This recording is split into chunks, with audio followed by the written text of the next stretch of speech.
morning everyone. My name is Megha and I am your science teacher. We have reached in the second session of chapter number 2, Nutrition in Plants. But before moving forward, I request everyone to please join the hands and chant the mantra. Please pray for a while.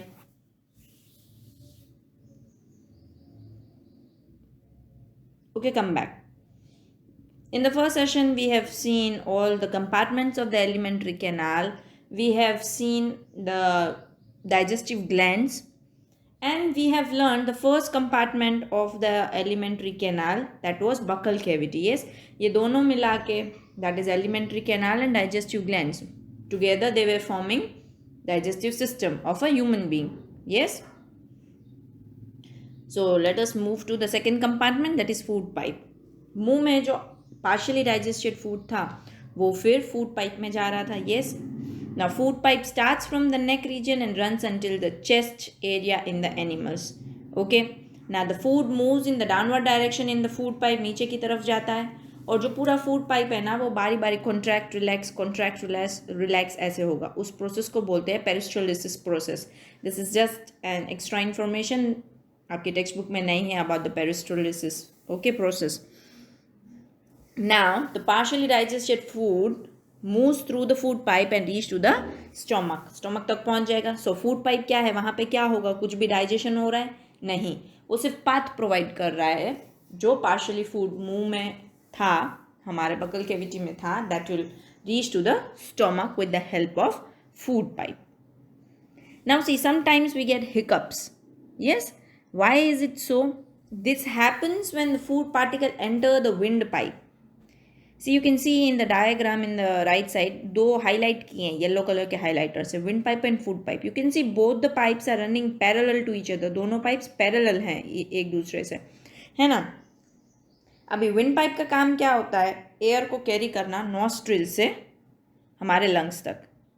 But कभी हम खाना खाते हैं ना तो उन दोनों के बीच में एक flap होता है valve के जैसे, जो close हो जाता है, windpipe को बंद कर देता है. तभी हमारा खाना नीचे चला जाता है, खाने को रास्ता दिखाता है, guides the food into the food pipe. But what happens, sometimes we keep on talking while eating. So what will happen, that food particles enter the windpipe and we feel choked, or we get hiccups, or we start coughing. Okay. अभी खाना कहाँ पहुँच गया, stomach. You can सी वापस yellow highlighter से किया गया. अभी हम स्टोमक के बारे में लर्न करेंगे, वो हमारे लेफ्ट साइड में होता है बॉडी में. ठीक है, तो दो कंपार्टमेंट्स हमने लर्न कर लिए, buccal cavity, oesophagus. And now हमारा फूड कहाँ पहुँच गया है, स्टोमक में. So let us learn something about the stomach. Stomach जो है वो हमारी एलिमेंट्री कैनल का वाइडेस्ट पार्ट है. It is the widest part. Stomach receives the food from the food pipe. अभी क्या होगा, फूड पाइप का दूसरा स्टोमक का दूसरा एंड कहाँ पे, स्मॉल इंटेस्टाइन पे कनेक्टेड है. पहला फूड पाइप पे, दूसरा स्मॉल इंटेस्टाइन पे. ये हमने ऑलरेडी लास्ट सेशन में देख लिया था.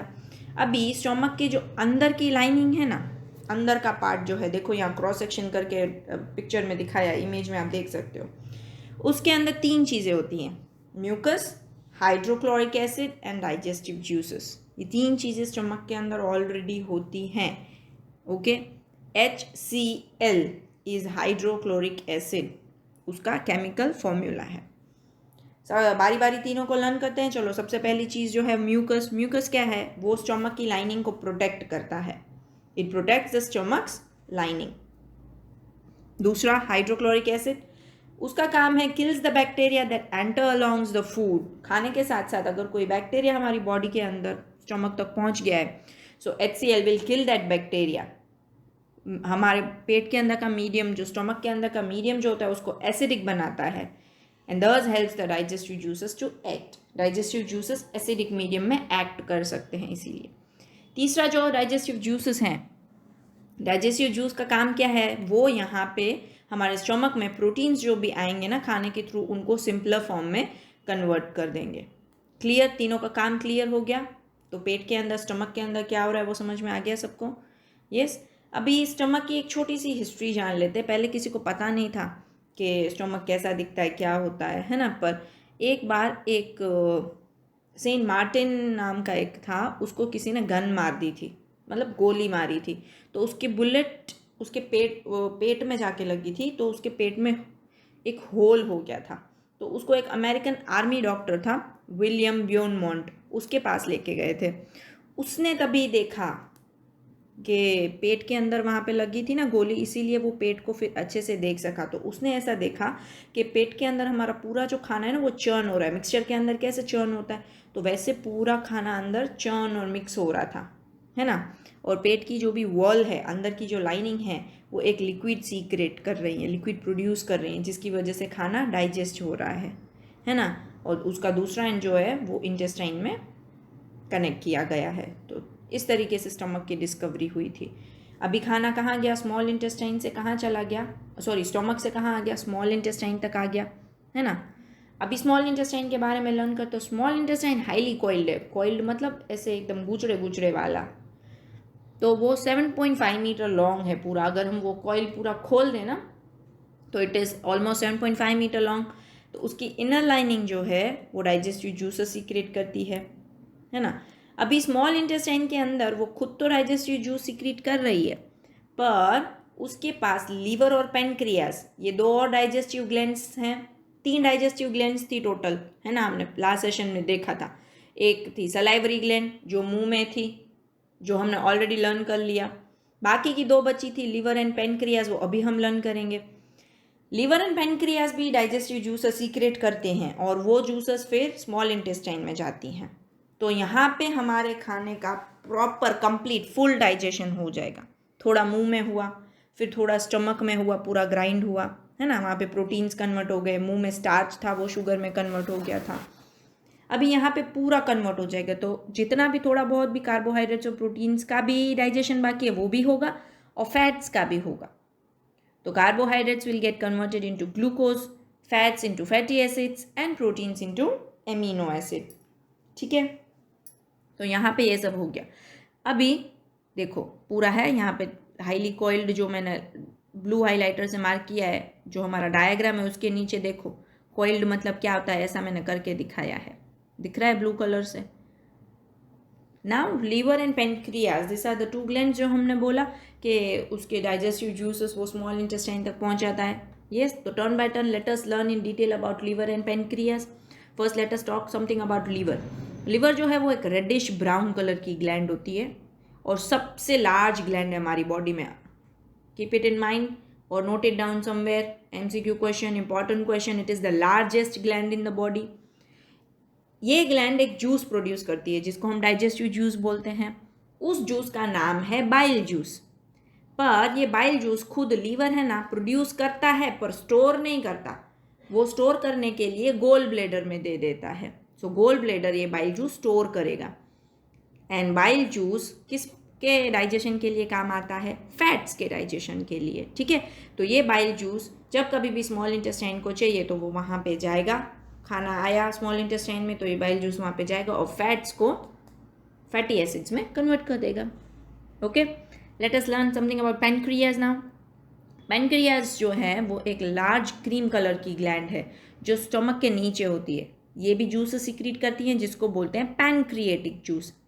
पैनक्रिएटिक जूस जो है वो कार्बोहाइड्रेट्स, फैट्स एंड प्रोटीन्स तीनों में काम करती है और उनको सिंपलर फॉर्म में कन्वर्ट कर देती है। क्लियर? देखो यहाँ पे लेफ्ट साइड में ब्लू हाइलाइटर से लीवर को मार्क किया है एकदम, और आप देख भी सकते हो स्टोमक के ऊपर पूरा एक रेडिश ब्राउन कलर का है ना। उसी के नीचे गोल ब्लेडर भी है। गोल ब्लेडर भी देखो ब्लू हाइलाइटर से मार्क किया है लेफ्ट में। Now to the right, yellow highlighter से पेनक्रियाज मार्क किया है ना। वो स्टोमक और स्मॉल इंटेस्टाइन के नीचे आधी छिप जाती है। Now what will happen in the small intestine? ये सारे वो पेट से होके स्मॉल इंटेस्टाइन तक आ गए। स्मॉल इंटेस्टाइन अपने जूसेस सीक्रेट किया, ग्लैंड्स ने भी उसको जूसेस दिए, ठीक है, डाइजेशन करने के लिए। अभी वहाँ पे डाइजेशन हो रहा है, डाइजेशन कंप्लीट डाइजेशन हो रहा है। तो वहाँ पे जो कुछ भी डाइजेस्ट हुआ उसको अभी अब्जॉर्ब तो करना पड़ेगा ना, है ना। तो उसकी जो इनर वॉल्स होती है ना स्मॉल इंटेस्टाइन की, उसके अंदर बहुत सारे thousands of finger like outgrowths होते हैं जिसको बोला जाता है विली। कुछ इस तरीके से होते हैं। देखो राइट साइड में ऊपर की तरफ येलो से ऐसे ऐसे माउंटेन जैसा बनाया है, तो ये आउटग्रोथ्स है हमारी फिंगर के जैसे पूरा, और उसको बोलते हैं विलाय। ठीक है, विलाय और villus depending on singular and plural, villi and villus. ना विलाई क्या करता है, सरफेस एरिया इंक्रीज कर देता है एब्जॉर्प्शन का, तो ज़्यादा से ज़्यादा simple form of food will be absorb, है ना। So the surface of villi absorbs the digested food material. Thus we can say that this process by which the digested food is absorbed in the blood vessels from small intestine is called absorption. क्या होगा वहाँ पे, absorb तो होगा, कौन absorb करेगा, blood vessels, okay. Blood veins जो होती है ना, हमारी नसें जो होती है ना, वो वहाँ से अभी ब्लड में मिक्स कर लेंगी पूरा जो भी डाइजेस्टेड फूड है उसको, तो ये एब्जॉर्प्शन पार्ट हो गया। अभी ये एब्जॉर्ब सब्सटेंस क्या किया जाएगा, ट्रांसपोर्ट किया जाएगा ब्लड के थ्रू, हमारी नस के थ्रू, डिफरेंट ऑर्गन्स में हमारी बॉडी में, यस। तो इस तरीके से ये जो ट्रांसपोर्टेशन हुआ उसको बोला जाता है एसिमिलेशन। तो ये एक और प्रोसेस हो गया, clear. Now where the food is built, food used to build complex substances such as proteins required by the body, this is called assimilation. I hope absorption और एसिमिलेशन अच्छे से समझ में आ गया। फिर लार्ज इंटेस्टाइन में खाना जाएगा स्मॉल इंटेस्टाइन के बाद। वहाँ पे क्या होता है, स्मॉल इंटेस्टाइन में क्या होता है, स्मॉल इंटेस्टाइन देखो जितना ये येलो कलर का पार्ट हाईलाइट किया गया है ना, उतना ही लार्ज इंटेस्टाइन है, स्मॉल नहीं। लार्ज इंटेस्टाइन सिर्फ ये येलो पार्ट से हाईलाइट किया है ना, वही। अभी any food that is left undigested passes through the small intestine and enters the large intestine. अभी ऐसा खाना जो डाइजेस्ट हो ही नहीं सकता वो स्मॉल से लार्ज इंटेस्टाइन में चला जाता है। वो एक ट्यूब लाइक स्ट्रक्चर है, वाइड है, स्मॉल इंटेस्टाइन से छोटी है और 1.5 मीटर लॉन्ग है, ठीक है। उसका मेन फंक्शन क्या है, वाटर एंड सॉल्ट को एब्जॉर्ब करना अनडाइजेस्टेड फूड में से। फिर रेस्ट ऑफ द फूड कहाँ जाता है, वापस पास हो जाता है रेक्टम में। आप देख सकते हो दोनों रेक्टम एंड एनस एंड में नीचे नीचे पिक्चर में मार्क किए गए हैं, लेबल किए गए हैं। भी रेक्टम में वो फूड स्टोर रहेगा, holds the undigested food until the elimination. तो लास्ट प्रोसेस जो होता है इजेशन, जो बाहर निकाला जाता है ना फूड, तो वो एनस के थ्रू चला जाएगा, पर स्टोर कहाँ रहेगा, रेक्टम में। तो चलिए तो फिर एनस देखते हैं हम लोग। एनस से क्या होगा, जो भी हमारा अनडाइजेस्टेड फूड है वो टाइम टू टाइम रिमूव होता जाएगा। उस प्रोसेस को बोलते हैं इजेशन। क्या बोलते हैं उसको, इजेशन, क्लियर। सो ये थे सारे पार्ट्स। देखो हमारा बकल कैविटी या तो oral cavity, oesophagus, stomach, small intestine, large intestine, gall bladder, liver, ये सारे उसके कंपार्टमेंट्स थे। सो मेन पांच प्रोसेस थी जो बोली गई थी, याद रखना, स्टेप बाय स्टेप समझा रही थी। इंजेशन, न्यूट्रिशन इन ह्यूमंस के मेन स्टेप्स लर्न कर रहे हैं। सबसे पहला इंजेशन, मतलब हम फूड को मुंह में डालते हैं। फिर डाइजेशन स्टार्ट होता है, मुंह में ही स्टार्ट हो जाता है। फिर होता है एब्जॉर्प्शन, है ना। एब्जॉर्प्शन कहाँ होता है, स्मॉल इंटेस्टाइन में। Assimilation, different parts of body organs पे ट्रांसपोर्ट जो होता है वो एसिमिलेशन। एंड लास्ट में एनस के थ्रू इजेशन हो जाता है, क्लियर। तो ये पांचों आपको याद रखने हैं, नाम भी, स्पेलिंग भी, इंजेशन, इजेशन। देखो इजेशन एंड एक्सक्रीशन दो सेपरेट चीज़ें हैं। वेस्ट मटेरियल जो हमारी बॉडी से एक्सक्रीट होता है वो इजेशन होता है। एक्सक्रीशन किसको बोलते हैं, हमारी बॉडी के अंदर जो भी सेल्स हैं डिफरेंट, वो सेल्स जो भी वेस्ट मटेरियल प्रोड्यूस करते हैं ना, उसको एक्सक्रीशन बोलते हैं। दोनों वेस्ट को ही बाहर निकालते हैं, पर हमारी बॉडी से जो बाहर निकल जाता है वो इजेशन, एनस के थ्रू, एंड जो हमारे सेल्स प्रोड्यूस करते हैं वो एक्सक्रीशन, ओके। नाउ अगर आपको याद हो तो हमने फर्स्ट सेशन में ऐसा देखा था कि हम डाइजेशन प्रोसेस तीन लोगों में समझेंगे। पहला था ह्यूमन बींग्स, जो हमने कंप्लीट कर लिया। उसके बाद दूसरा जो है that is grass eating animals and amoeba, ये दो बाकी हैं। तो चलिए टर्न बाय टर्न हम इन दोनों के बारे में लर्न करते हैं, ठीक है। The first one is digestion in grass eating animals. तो काउ, बफेलो, बाकी सारे एनिमल्स भी जो ग्रास खाते हैं, मतलब घास खाते हैं, आपने देखा होगा कि वे हमेशा च्यू करते रहते हैं। वो कुछ खाते नहीं होते ना, फिर भी वो बैठे बैठे च्यू करते रहते हैं, है ना। ऐसा क्यों होता है, क्योंकि वो अपना खाना जब भी उनको कुछ दो ना, तो वो पहले स्वॉलो कर जाएंगे, निगल लेंगे पूरा का पूरा घास या तो कुछ भी खाना।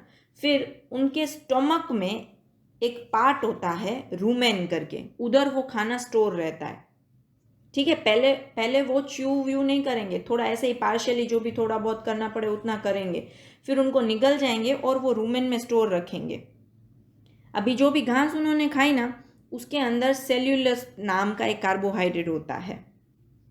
और बहुत सारे एनिमल्स, इवन ह्यूमन बींग्स के पास सेल्यूलोस को डाइजेस्ट करने के लिए जो भी एंजाइम्स चाहिए, जो भी बैक्टीरियाज चाहिए, वो नहीं होते। इसीलिए हम लोग और बाकी बहुत सारे एनिमल्स भी घास नहीं खाते। They are not grass eating animals. All those who are grass eating animals, उनके पास ही सिर्फ ये सेल्यूलोस डाइजेस्ट करने के लिए एंजाइम उनकी बॉडी के अंदर होता है, उनके स्टमक में। ठीक है, क्या होता है घास के अंदर? सेल्यूलोस, जो एक टाइप का कार्बोहाइड्रेट ही है। Clear this much? अभी खाना कहाँ चला गया था? रूमेन में। अभी सेल्यूलोस जो है फूड में, जो फूड कहाँ पे पड़ा है? रूमेन में। वो सर्टेन बैक्टीरिया और एंजाइम्स के एक्शन से वहाँ पे उनका डाइजेशन शुरू होगा। अभी ये हमारी बॉडी में है नहीं, इसीलिए हम डाइजेस्ट नहीं कर सकते, इसीलिए हम घास खाते नहीं हैं। ठीक है, अभी ये जो पार्शियली डाइजेस्टेड फूड है ना रूमेन के अंदर, वो उसको बोला जाता है कड, CUD, कड। ये कड जब कभी भी एनिमल्स फ्री होते हैं, बैठ जाते हैं, कोई जगह उनको सेफ लगे, पहले तो वो दूसरे एनिमल्स उनका शिकार नहीं कर ले, उसके डर से वो फटाफट खा लेते हैं, स्वॉलो कर लेते हैं और रूमेन में स्टोर रखते हैं। फिर किसी सेफ जगह पे बैठ के आराम से वापस वो खाना पेट से, मतलब रूमेन से वापस मुंह में लेके आते हैं। अभी जो रूमेन से बाहर आया उसको क्या बोलेंगे? कड। अभी उस कड को वो वापस से अच्छे से च्यू करेंगे। इस प्रोसेस से सिर्फ रूमिनेशन होता है। ये प्रोसेस जो हुई ना, उस प्रोसेस को बोलते हैं रूमिनेशन। और ये रूमिनेशन कौन कर सकता है? सिर्फ ग्रास ईटिंग एनिमल्स। इसीलिए ग्रास ईटिंग एनिमल्स को बोला जाता है रूमिनेंट्स। समझ में आ रहा है? जो एनिमल्स रूमिनेशन प्रोसेस करेंगे उनको रूमिनेंट्स बोला जाएगा। रूमिनेंट्स कौन है? Grass eating animals. क्यों? क्योंकि वही लोग रूमिनेशन प्रोसेस करते हैं। रूमिनेशन प्रोसेस मतलब कौन सी प्रोसेस? कि पहले वो लोग खाना निगल जाते हैं, स्वॉलो करके रूमेन में स्टोर रखते हैं, फिर किसी सेफ जगह पे फ्री होते हैं, तभी बैठ के रूमेन से वापस खाना मुंह तक लाते हैं एंड फिर वापस उसको च्यू करते हैं। अभी जो ये कर्ड है, CUD कर्ड है, वो वापस रूमेन में नहीं जाएगा, पर पेट के दूसरे कंपार्टमेंट्स में जाएगा, बाकी कंप्लीट डाइजेशन होने के लिए। ठीक है, ये एक कॉम्प्लिकेटेड प्रोसेस है ना। उसमें जेजुनम, ड्यूडेनम, ऐसे बहुत सारे कंपार्टमेंट्स होते हैं, पर ये सारे कंपार्टमेंट्स के नाम आप याद रखो, सिर्फ पूरी प्रोसेस आपकी टेक्स्ट बुक में नहीं दी गई है ना। So we won't discuss that in a very detail. तो इस तरीके से जैसे हमारी बॉडी में जाता है, उनकी बॉडी में भी ऐसे ही जाएगा। आप लेबल देखिए, यहाँ पे डायग्राम जो दिया है उधर, पहले मुंह है, मुंह के बाद देखो ईसोफेगस है, ईसोफेगस के बाद रूमेन है ना। वहाँ पे 4 कंपार्टमेंट्स होते हैं। नीचे देखो स्टोमक है, स्टोमक के अंदर 4 अलग अलग कंपार्टमेंट है, उसमें से एक रूमेन है। रूमेन से वापस इधर जाएगा मुंह में, मुंह से वापस स्टमक के दूसरे कंपार्टमेंट में जाएगा, वहाँ से स्मॉल इंटेस्टाइन में जाएगा, स्मॉल इंटेस्टाइन से लार्ज इंटेस्टाइन में जाएगा, और लार्ज इंटेस्टाइन से वापस बाहर इजेशन हो जाएगा। Clear? So that was about grass eating animals. Now we will learn the digestion in amoeba. Amoeba पहले तो क्या है? अमीबा एक माइक्रो ऑर्गेनिज्म है जो हम सिर्फ माइक्रोस्कोप के थ्रू देख सकते हैं। ऐसे ऑर्गेनिजम्स को माइक्रो ऑर्गेनिज्म बोला जाता है। हमारी ह्यूमन बॉडी जो है, या तो बहुत सारे दूसरे लिविंग ऑर्गेनिजम्स जो हैं, उनमें बहुत सारे सेल्स हैं उनकी बॉडी के अंदर, तो हम मल्टी सेल्यूलर हैं, बहुत सारे हैं। मतलब अमीबा एक ऐसा ऑर्गेनिज्म है जिसके पास सिर्फ एक ही सेल होता है, इसीलिए उसे बोला जाता है सिंगल सेल्ड ऑर्गेनिज्म। ये हमें पॉन्ड वाटर में मिलेगा, है ना। उसके आजू बाजू की जो वॉल होती है ना, देखो है यहाँ पे ब्लू हाईलाइट किया डायग्राम में, उसको बोला जाता है सेल मेम्ब्रेन, है ना। उसके बीच में सेंटर में एक न्यूक्लियस होता है, बाकी बहुत सारे छोटे छोटे न्यूक्लियस भी होते हैं, वैक्यूल्स होते हैं। ये सेल वाला हमने ऑलरेडी फर्स्ट चैप्टर में लर्न कर लिया है। सो आई गेस आपको साइटोप्लाज्म, न्यूक्लियस और वो सारे नेम क्लियर होंगे, है ना, उसके आजू बाजू में जो भी लिक्विड है वो साइटोप्लाज्म है। साइटोप्लाज्म के अंदर छोटे छोटे बहुत सारे वैक्यूल्स हैं। अमीबा अपना शेप और पोजीशन कॉन्स्टेंटली चेंज करता रहता है, वो फिक्स नहीं होता, उसका शेप कभी भी फिक्स नहीं होता, उसकी पोजीशन भी कभी भी फिक्स नहीं होती, है ना। उसकी बॉडी में फिंगर लाइक प्रोजेक्शंस होते हैं जिसको बोला जाता है स्यूडोपोडिया या तो फॉल्स फीट। हाईलाइट किया है ऑलरेडी ब्लू हाईलाइटर से। पी से स्टार्ट हो रहा है स्पेलिंग, बट हम स्यूडोपोडिया बोलेंगे, पी साइलेंट है, पिसूडियोपोडिया नहीं बोलना। जिसको बोला जाता है फॉल्स फीट, है ना। जो ये सूडोपोडिया हैं वो उनको उनके मूवमेंट के लिए, मतलब एक जगह से दूसरी जगह जाने के लिए हेल्प करते हैं, प्लस किसी फूड को कैप्चर करने के लिए, खाना खाने के लिए भी हेल्प करते हैं, है ना। तो अमीबा जो है वो दूसरे माइक्रोस्कोपिक ऑर्गेनिजम्स को खा जाता है। चलो देखते हैं हम यहाँ पे पूरा कैसे होता है ये प्रोसेस। देखो सबसे पहला point, when it senses food it pushes out the pseudopodia around the food particle and engulfs it। आप देखिए सबसे पहले ऊपर जो सूडोपोड्स की हैं, पिंक कलर का जो है ना वो खाना है उसका, ठीक है।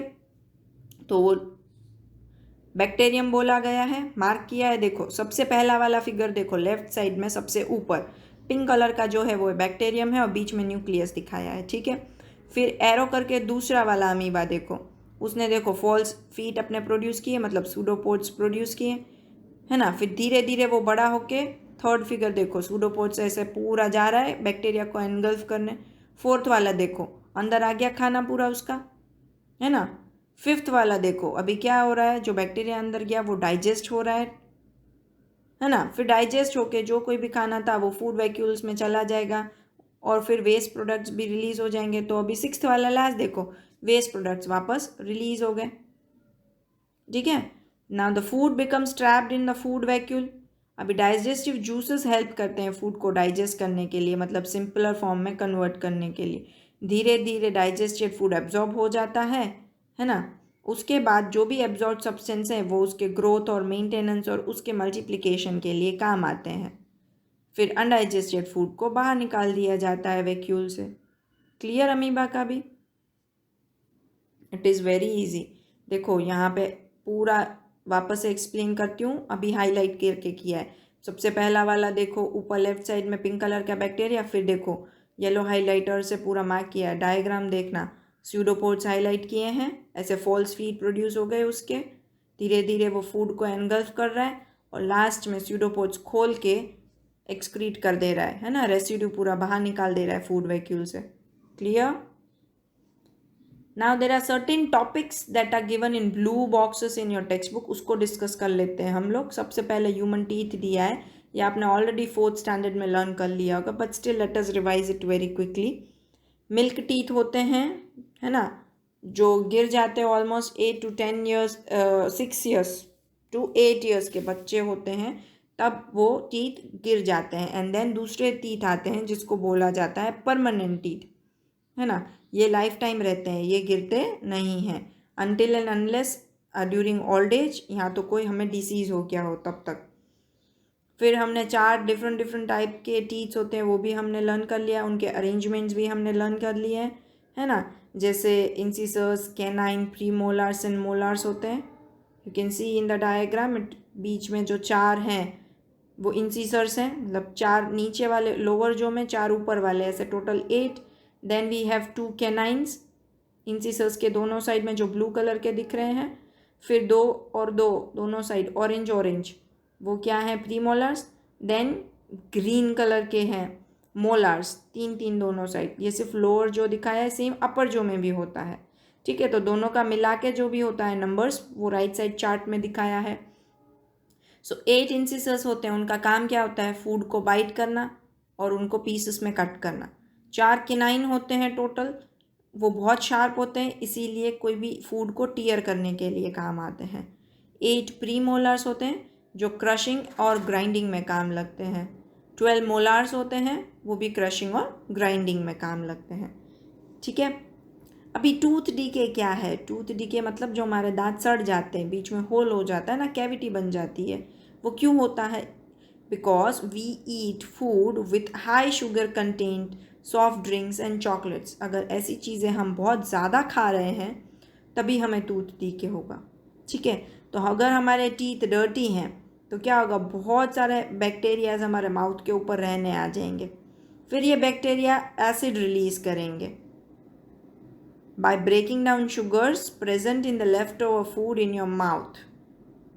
तो हमने जो भी शुगर वाला खाना खाया उसको वो ब्रेक डाउन करेंगे वहीं पे एसिड रिलीज करके वो बैक्टीरिया। अभी वो एसिड क्या करेगा, मेरे टीथ को डैमेज कर देगा, इसीलिए मुझे टूथ एक होगा and then the tooth loses. ठीक है, इसको प्रिवेंट करने के लिए हमें क्या करना चाहिए, हमें हमेशा 2 बार दिन में ब्रश करना चाहिए। Brush your teeth daily. Okay, now there are few more topics about tongue, जो एक मस्क्यूलर फ्लैशी पूरा होता है, जो पीछे की तरफ फिक्स होता है और आगे की तरफ मूव कर सकती है हमारी जीभ। ठीक है, और हमें हमारे फूड का टेस्ट क्यों आता है, हमारी टंग की वजह से ही आता है। तो this was the last topic. So here we end our chapter number 2. Next we will continue in the next session. Till then, stay happy, stay healthy, learn well, eat well. Thank you so much.